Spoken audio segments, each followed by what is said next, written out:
तो दोस्तों आज हम P0105 कोड के ऊपर बात करने वाले हैं। मेरे पास ये CBG एक्सट्रीम आई थी, CBG एक्सपल्स एक्सपल्स 200T का फ्यूल पंप है ये, और ये इसके मैप सेंसर का सर्किट है। और ये हम वायरिंग का फ़ोटो इसलिए आपको दिखा रहे हैं कि ये वायरिंग हमने इस गाड़ी में डाली है, और इस वायरिंग को डालने से पहले हमने क्या क्या चीज़ें चेक करी नमस्कार हैं, वो दोस्तों, सारी चीज़ें मैं डिस्कस करेंगे। नोएडा से सुपर मैकेनिक उपदेश श्रीवास्तव। आज एक गाड़ी हमारे पास ऐसी फंसी हुई है जो 3 दिन से हम लोग कर रहे थे।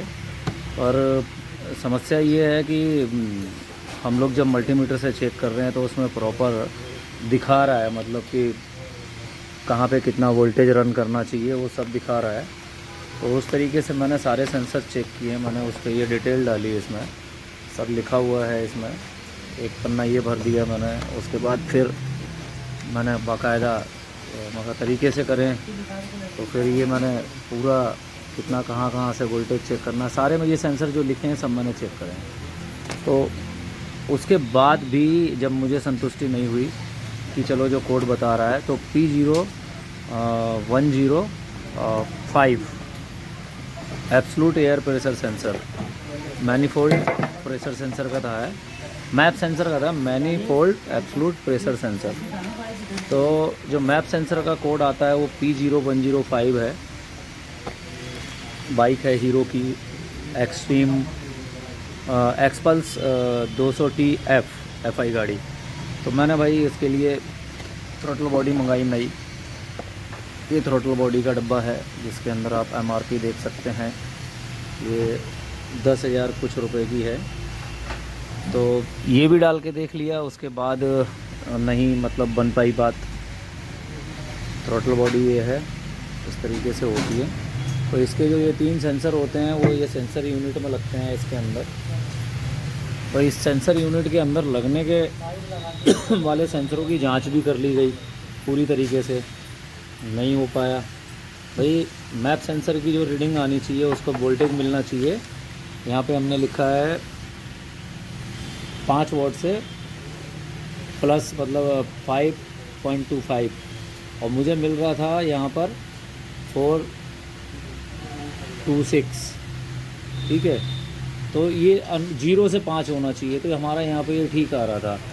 और एक एक तार को हमने चेक कर लिया, वायरिंग की कंटिन्यूटी चेक कर ली, पर फॉल्ट मिल नहीं रहा था।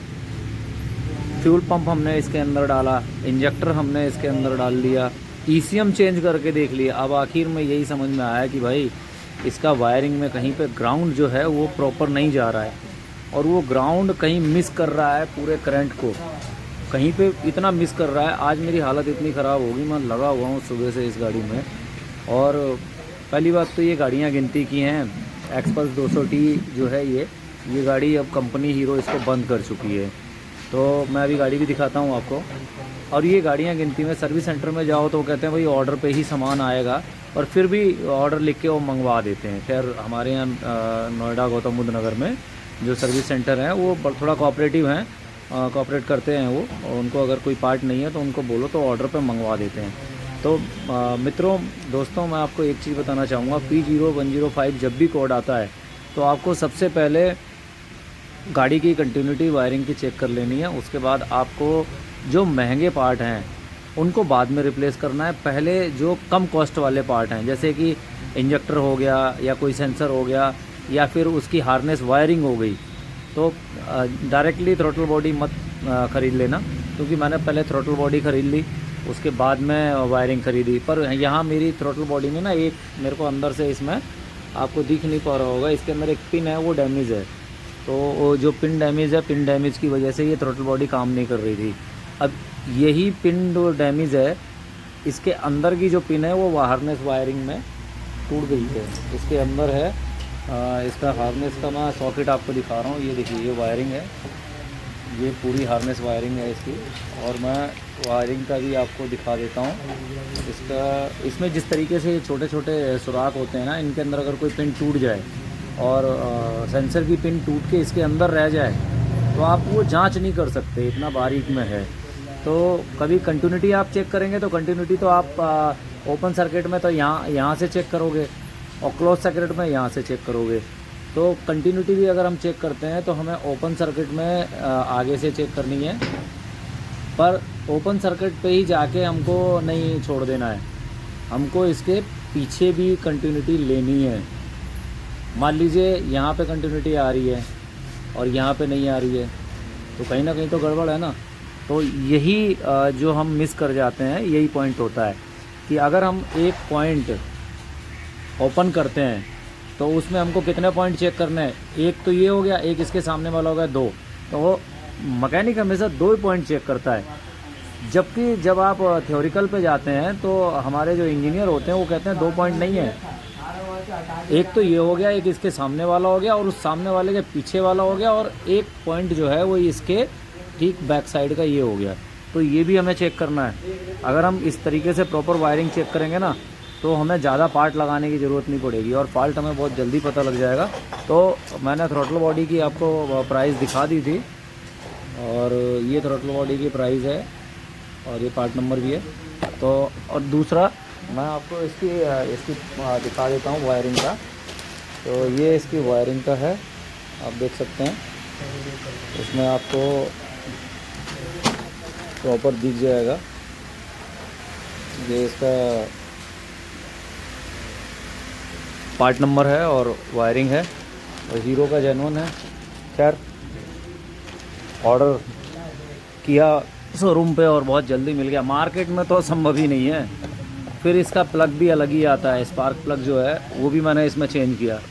भाई शंका कहाँ कहाँ नहीं जाती है। और गाड़ी में प्रॉब्लम P0105 जो आया था ना, जो कोड आया था वो आया था P0105। तो P0105 कोड जो है absolute manifold absolute pressure sensor oblique barometric pressure circuit, ये मेरा कोड था। अब मैं इस कोड के लिए मैंने इतना सारा फॉलो किया है इसको, ये सारा इसमें पूरा फॉलो किया, उसके बाद भी मुझे पार्ट चेंज करने पड़े, क्योंकि मैं नहीं चाहता था कि कस्टमर को एक्स्ट्रा कुछ सारे सेंसर डालूं या ECM डालूं। तो मैंने इस गाड़ी में जो अपनी चेकिंग करी है उसमें मैंने फ्यूल पंप बचा लिया, सारे सेंसर डालने से मैं बच गया, और दूसरा फ्यूल पंप, ECM और सारे सेंसर, ये इनसे मैं बच गया डालने से। तो नहीं तो अगर यही चीज़ अगर मैं कहीं भी कंपनी में शोरूम में दूंगा जाके, तो 1 बाय 1 वो सारे पार्ट लगाएंगे, और जो पार्ट लग जाता है तो कुछ लोग होते हैं जो मतलब सारे ही फिर एक साथ ही जोड़ देना है, उनको खोलना कुछ नहीं है। और इस केस में ऐसा नहीं था, तो हमने 2 पार्ट डाला।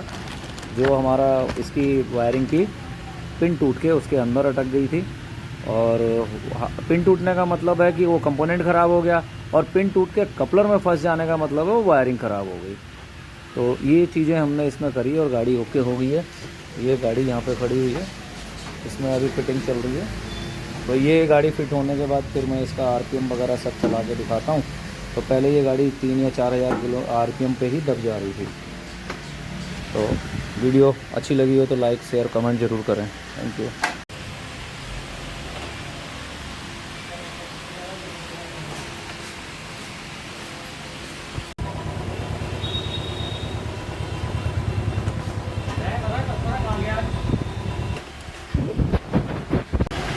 तो वायरिंग डाल के गाड़ी हो चुकी है ओके, और ये गाड़ी है स्टार्ट है इस समय, और इसका मैं आपको आइडियल दिखा दे रहा हूँ, बिल्कुल परफेक्ट, बिल्कुल रुका हुआ है। ABS की लाइट ब्लिंक कर रही है, शायद इसीलिए कर रही है कि वो अभी खड़ी है, जब चलेगी तो बंद हो जाएगी। फ्यूल की लाइट बता रही है, पर फ्यूल इसके अंदर है, फ्यूल का सॉकेट लगा ही हुआ है, तभी तो फ्यूल पंप चल रहा है, क्योंकि इसमें फ्यूल पंप के साथ ही है। तो मैं इसका आपको दिखा देता हूँ लगा के गाड़ी में कि गाड़ी के अंदर कोई सा भी मॉल फंक्शन तो नहीं है। तो ये हम इसका डिवाइस पहले इसमें अटैच करें, वो भी कनेक्ट को पहले इसमें कनेक्ट किया जाए। ठीक है, ये कनेक्ट हो गया। इसको जूम करके दिखाना बढ़िया करके देख के। ठीक है, ओके, सरफेस आ रहा है। ठीक है, ऊपर से दिखा रहा है। ठीक है, अब ये हम इसको यहाँ पर स्कैन करेंगे पहले।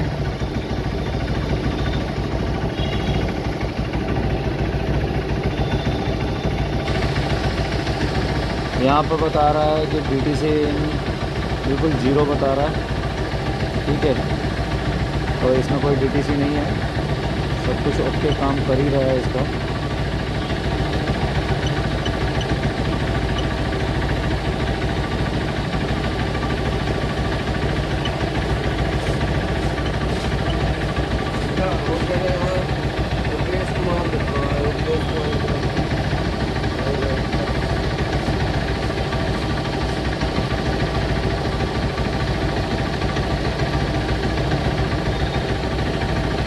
तो यहाँ पर इसके सारे सेंसर बिल्कुल काम कर रहे हैं सही तरीके से। RPM भी आप देख रहे हो सही है।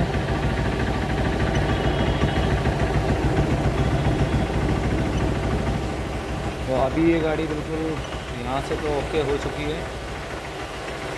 इंजन ऑयल टेम्परेचर भी अपना सही बता रहा है। ये वेरिएबल होता है कि बढ़ता है घटता है। तो डायग्नोस इसी के साथ कंप्लीट हुआ और हम ये अपना टूल निकाल लेते हैं इसमें से। तो इसमें वही 6 पिन का OBD2 कनेक्टर है। OBD2 मतलब कि जो ये अब जो जनरेशन आ रहा है उसका ये 6 पिन का कपलर आएगा। हालांकि इसमें 6 तार नहीं होते हैं, पर किसी किसी गाड़ी में 6 भी होंगे। तो ये बंद कर देना है क्योंकि इसको साफ़ सुथरा रहना चाहिए। और इसकी जगह यहाँ पे बनाई हुई है, ये इस जगह पे फिक्स हो जाता है, ठीक है, यहाँ पर रहेगा ये। तो ये हो गया है ओके, गाड़ी हो चुकी है ओके। अब इसका टेस्ट ड्राइव करते हैं। तो यहीं पे अभी हमको हेलमेट दो, चालू हो गया। हेलमेट दो, बढ़िया। तो आप चीज़ से गाड़ी चलाते समय एक चीज़ का ध्यान रखें, तो टेस्ट ड्राइव करते हैं भाई हेलमेट लगा के। तो आपको भी ध्यान रखना है कि हेलमेट लगा के। शुरू में मैं भी गलती करता था, ये हेलमेट नहीं लगाता था, पर हेलमेट लगाना बहुत ज़रूरी है। और तो आप कैसा भी लगाएं, हेलमेट लगाएं। और मैं तो कहूँगा कि शीशे वाला लगाएं, क्योंकि हेलमेट अगर नहीं लगाओगे तो चलान तो पता ही नहीं चलेगा, आपको चोट भी लग सकती है। तो ठीक है, अब मैं इसका टेस्ट ड्राइव करके आता हूँ और ओके रिपोर्ट बता दूँ। गाड़ी की टेस्ट ड्राइव हो गई ओके, गाड़ी बिल्कुल ओके है। अब इसकी वॉशिंग कराते हैं, कस्टमर के हाथ में दे देते हैं। चलो